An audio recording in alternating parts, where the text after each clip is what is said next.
Bienvenidos todos los amantes del béisbol al nuevo canal La Cueva Roja de Albert Piña, escritor de Con las bases llenas, que escribo sobre los Rojos de Cincinnati. Lastimosamente se despidieron por la campaña 2020, pero hoy, en nuestro estreno, en su canal de La Cueva Roja, vamos a hablar de la temporada 2020 de los Rojos de Cincinnati. ¿Fue un éxito o un fracaso? Porque los Rojos pudieron alcanzar la postemporada luego de tener un récord de 31 victorias y 29 derrotas.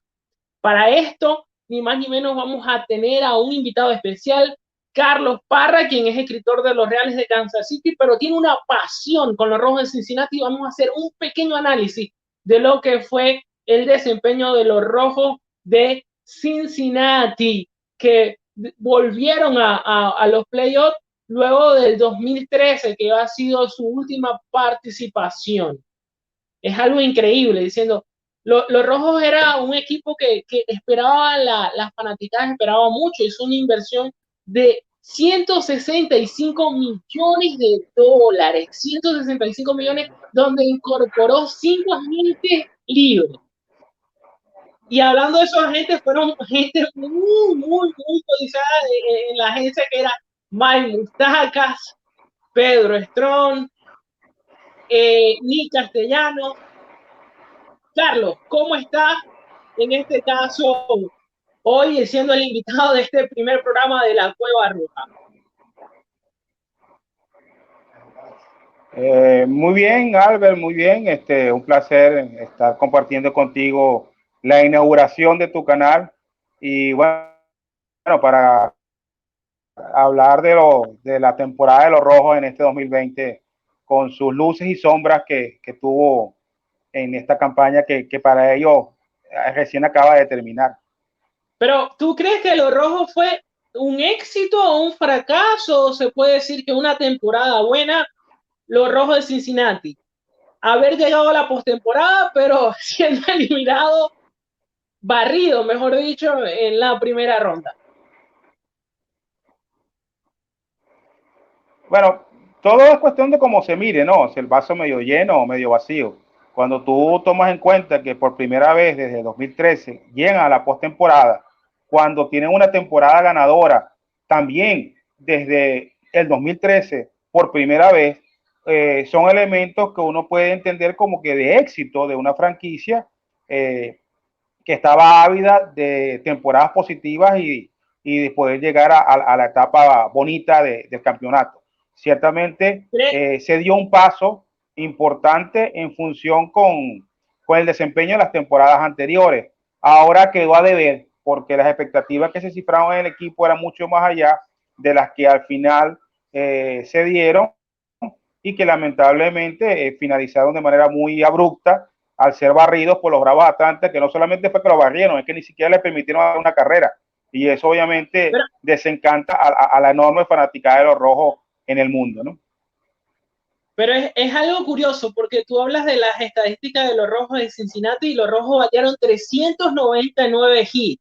De esos 90 fueron cuadrangulares, 237 remolcadas y 242 anotadas. Y que en 23, en 22 entradas no puedan hacerle carrera a los Bravos de Atlanta. Diciendo, y lo más curioso, tenía jugadores, hasta 4 jugadores de los Rojos de Cincinnati lograron conectar más de 10 honrones. Estamos hablando de Eugenio Suárez, que conectó 15, Nick Castellanos, que conectó 14, Joey Votto, que conectó y dime entonces, ¿cómo esta ofensiva que pudo batear, tuvo partidos de jonrones? Si de los 60 juegos te puedo decir que 40, más de 40 juegos, los Rojos bateó cuadrangular. Y en estos 2 partidos que eran como les decía, venía caliente, porque era uno de los equipos que terminó más caliente la temporada. Llega a la postemporada y ¿será que se frenó o esa era la realidad de los Rojos de Cincinnati? Bueno, si tú te pones a ver los números, el equipo que quedó de último en promedio de bateo en todas las grandes ligas también fueron los Rojos de Cincinnati. O sea que tenían poder, tenían capacidad para conexiones de largo alcance, pero no tengan contacto. Y si en las series cortas, obviamente hay que poner a la gente en base para poder producir carreras. Tú no puedes esperar que todas las carreras sean producto de puros cuadrangulares. Ellos tenían slugging que podían volarse la barda en cualquier momento, pero si no tienes forma de poner la bola en juego, va a ser bien difícil hacer carreras, como efectivamente pasó en los dos encuentros de la serie de comodín que perdieron contra los Bravos. En el primer juego, que inclusive fue extra inning, varios fueron los jugadores que dejaron en las bases en espera de remolque, ¿no?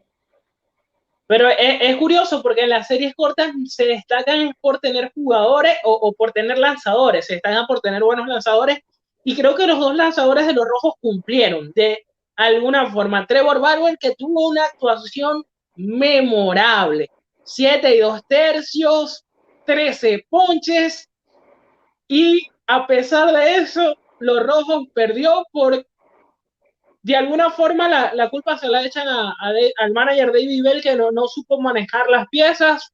Y en la segunda actuación, Luis Castillo también tuvo una actuación un poco no tan efectiva como Trevor, pero sencillamente si no bateas no puedes ganar ningún partido. Puedes tener buenos lanzadores, pero si no bateas no puedes ganar. Sí, absolutamente. Resulta ser que en la serie los Rojos no anotaron ninguna carrera, y no solamente eso, sino que también a nivel de hit solamente conectaron 13 inatrapables en los 27 innings, a razón de menos de un inatrapable por cada dos entradas. Entonces, así es muy difícil ganar. Por muy buena actuación, como ciertamente la tuvo Trevor Bauer, que fue intraficable, no puedes ganar si no pisas el plato. Y si te pones a ver, está bien que los Rojos no hicieron ninguna, pero los Bravos hicieron 6 carreras, una en el primer encuentro y 5 en el segundo. O sea que tampoco fueron una enorme poder ofensivo, pero pudieron hacer las conexiones y pudieron traer las carreras al plato, cosa que no pudieron hacer los Rojos, y por supuesto tuvieron ese final tan amargo como el que sufrieron cayendo barridos por los Bravos de Atlanta. Los Rojos, como te digo, simplemente al final los agarró la estadística, ¿no? Porque eran el equipo que tenía menor promedio al bate en todas las grandes ligas, de los 30 equipos. Y a pesar de que venían enrachados, ciertamente la agarró la estadística en la hora buena, donde lamentablemente no pudieron conectar, no pudieron abrochar algún lanzamiento que le permitiera ponerse con carreras en el marcador. De alguna forma los Rojos tuvieron algo positivo, que fue su cuerpo de abridores. Destacaron algunos, en este caso Trevor Bauer, que es candidato al Cy Young y posiblemente haga historia con los Rojos de Cincinnati, que nunca en su historia ha podido ganar este premio. Luis Castillo también fue otro destacado que tuvo hasta 5 derrotas consecutivas y después pudo ganar hasta 4, y bueno, fue algo emotivo, e incluso logró lanzar un juego completo en las grandes ligas. ¿Crees que los Rojos, el picheo cumplió? El picheo abridor, porque no quiero tocar lo que sería el cuerpo relevista, que dejó mucho que desear. Sí, verdaderamente el as de la rotación que estaba previsto al inicio de la temporada era Sonny Gray, y luego Luis Castillo, y el tercer lanzador era Trevor Bauer. Pero en el transcurso de la campaña, Bauer demostró que estaba hecho para grandes cosas. Y no solamente era muy activo en Twitter y muy controversial, sino que era efectivo sobre la lomita. Y ciertamente creo que el cuerpo de abridores de Rojo dejó una muy buena sensación y los pone en una posición bien llamativa en la división central de la Nacional para el 2021. Si ellos pueden tener la capacidad de conservar ese cuerpo de picheo y quizás agregarle un lanzador para relevo medios que pueda acompañar al cerrador cubano Iglesias, pudieran tener mejores resultados. Pero donde ellos deben de enfocarse, considero, y los números lo dicen, es en buscar jugadores de contacto, jugadores con promedio al bate que le permitan poder tener gente en las bases y aumentar la producción de carreras, que no solamente sean con conexiones únicas a largo alcance, con cuadrangulares, sino que también sean con el juego chiquito, el juego, el disculpa juego que te ataje, de bases robadas, el juego de toques, el juego de empujadas.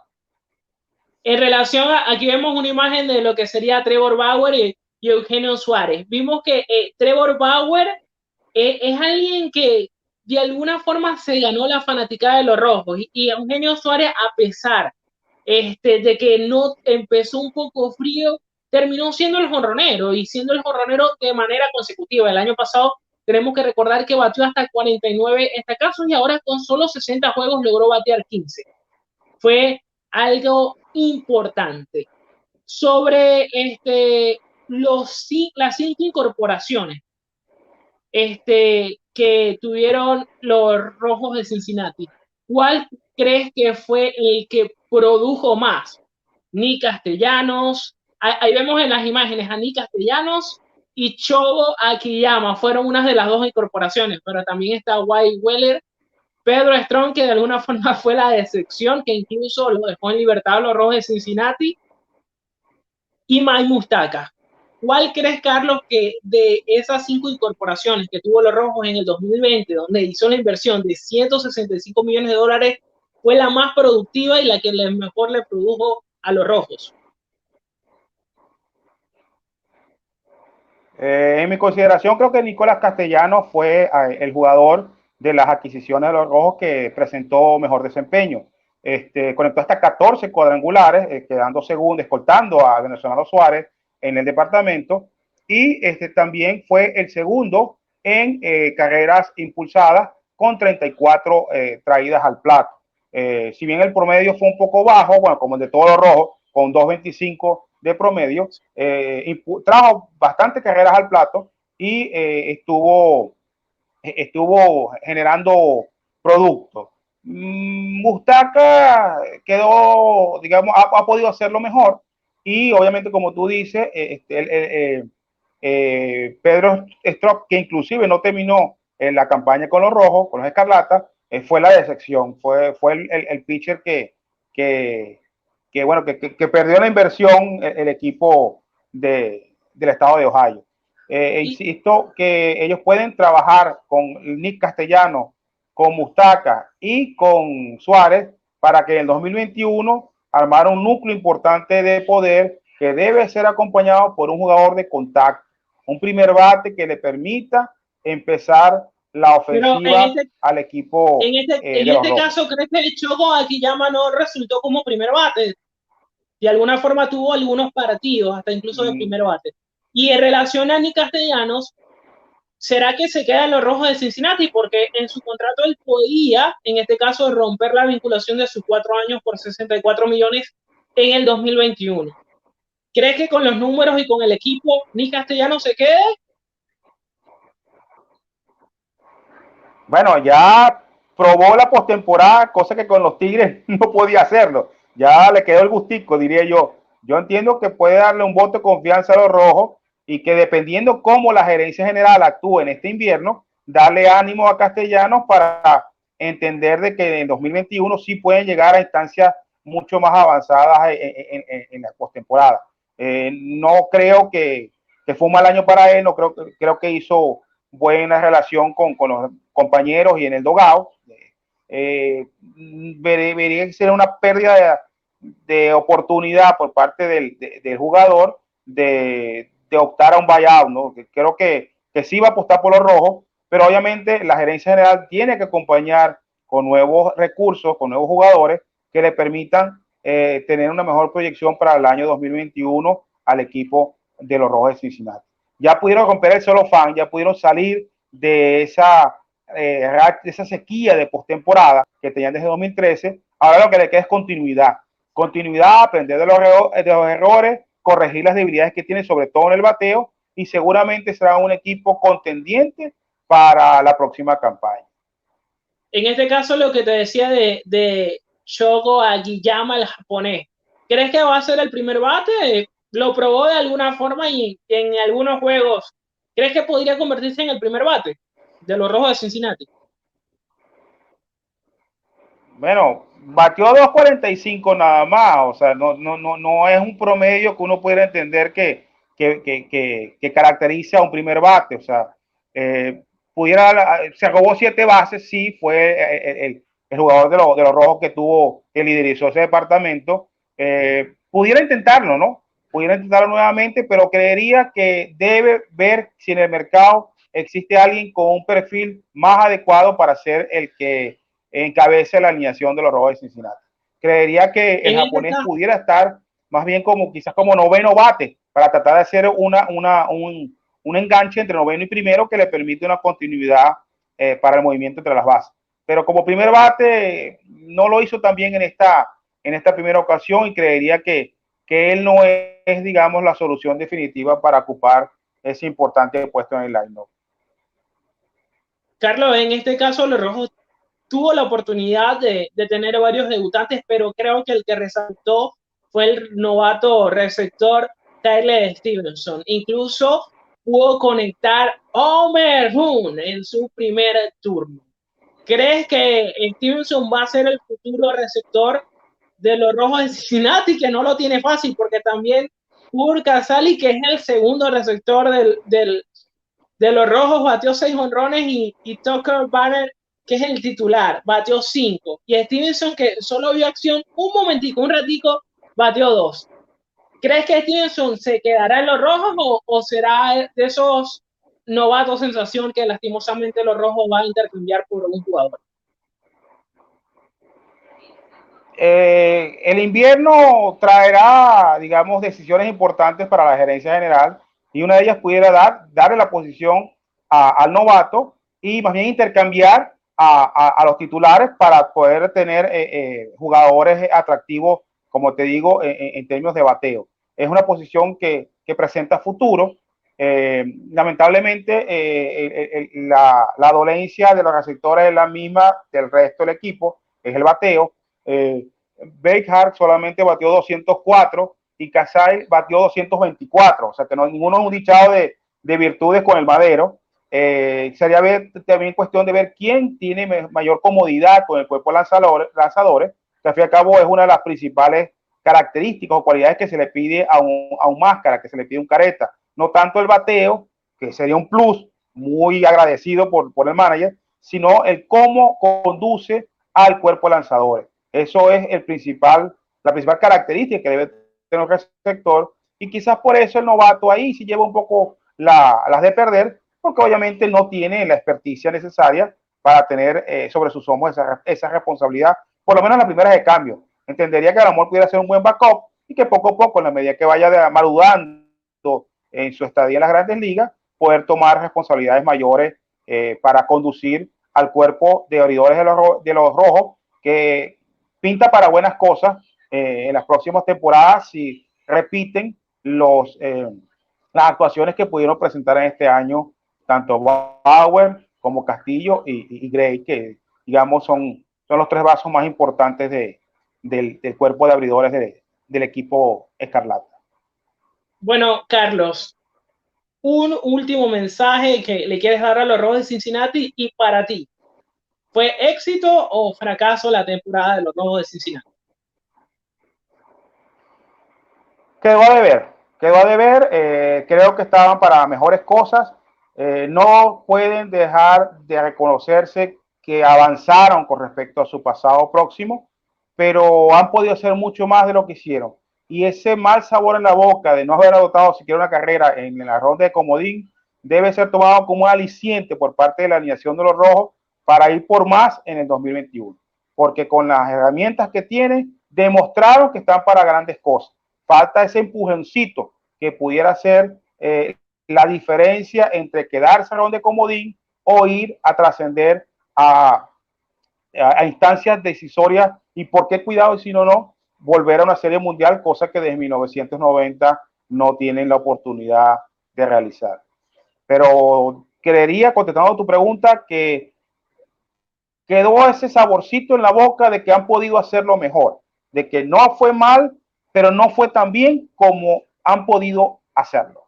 Ya demostraron que tienen pasta para poder llegar a la decisión, a la postemporada. Ahora tienen que mostrar continuidad para que no se trate de un esfuerzo aislado, sino de un proyecto que tiene varias temporadas de éxito en el futuro inmediato de los Rojos de Cincinnati. Bueno, Carlos, un placer tenerte en este primer programa de la Cueva Roja, diciendo un invitado especial. Creo que vamos a muchos temas que hablar. En este caso, lo de Trevor Bauer, si se concreta ese sajellón. Y bueno, es un honor haberte tenido aquí en este programa. Recuerden a todos los fanáticos de los Rojos de Cincinnati y todos los amantes del béisbol suscribirse a este canal, al de la Cueva Roja, y seguirnos, porque los Rojos es un equipo de mucha tradición. Y para despedir este programa con una frase del head manager de la maquinaria roja, Sparky Anderson, dice: no puedo creer que nos paguen por jugar béisbol, algo que hacíamos gratis cuando éramos niños. Nos vemos en un próximo programa. Recuerda suscribirse a este canal, La Cueva Roja, y nos vemos.